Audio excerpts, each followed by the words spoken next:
L'instant module avec ce matin Clara Crochet. Bonjour Clara.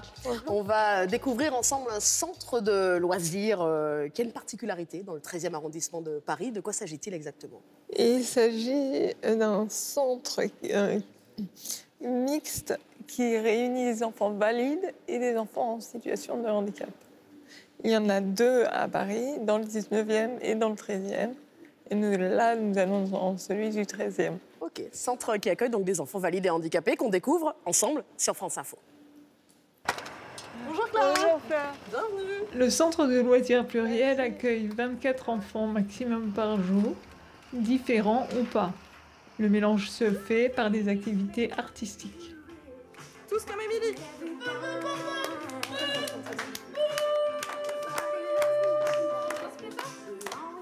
L'idée, c'est vraiment que chaque enfant, qu'il ait ou non un handicap, se sente chez lui.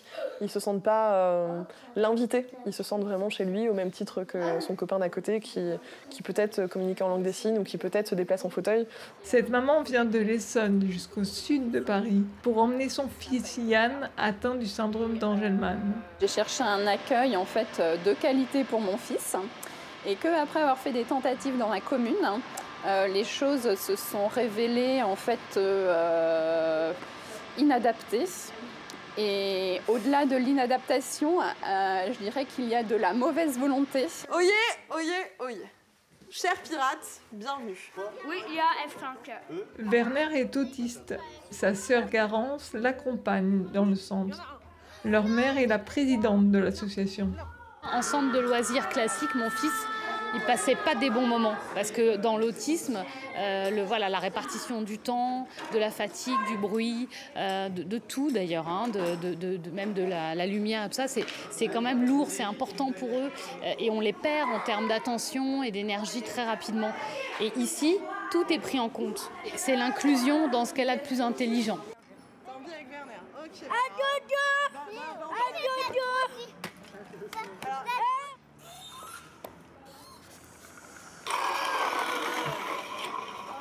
Si on sent que les enfants ont besoin de plus de repos, plus de calme, et que surtout c'est des enfants qui vont être plus à l'aise dans un espace plus calme et plus tranquille, on va s'adapter nous aussi.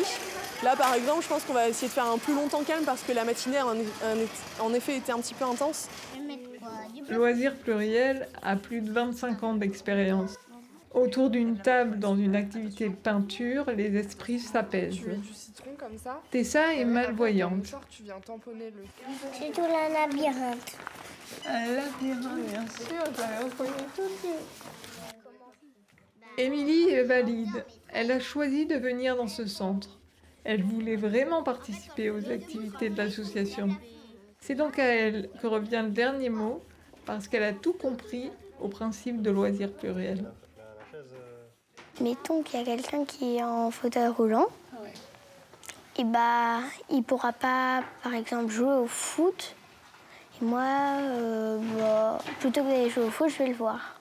Et ça peut être plus intéressant que jouer au foot. Tous ensemble, tous différents, sous un même ciel.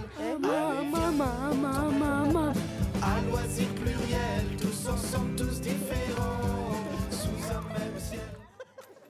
Clara, vous avez parlé de 2 centres à Paris. Est-ce qu'il n'existe qu'à Paris, ce centre? Écoutez, ça fait 25 ans que pendant toutes les vacances scolaires et tous les mercredis, l'association Pluriel anime des centres mixtes entre enfants valides et enfants en situation de handicap. C'est ça qui s'appelle l'inclusion.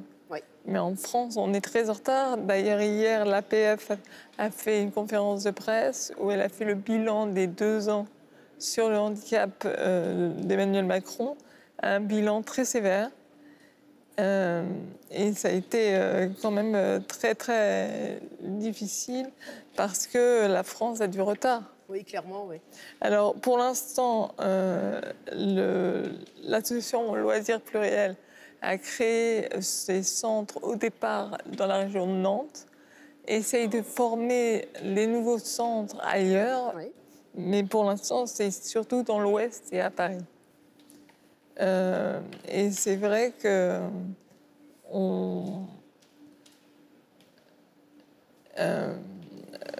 c'est vrai qu'on est très en retard. Et vous savez que dans les centres de loisirs pluriels, Ils ont plus de 350 enfants en liste d'attente. Ah oui, donc il y a une vraie demande. Il y a une vraie demande pour que ce système d'inclusion dans les centres aérés existe ailleurs. Se développe, bien sûr. Ouais. Et existe ailleurs.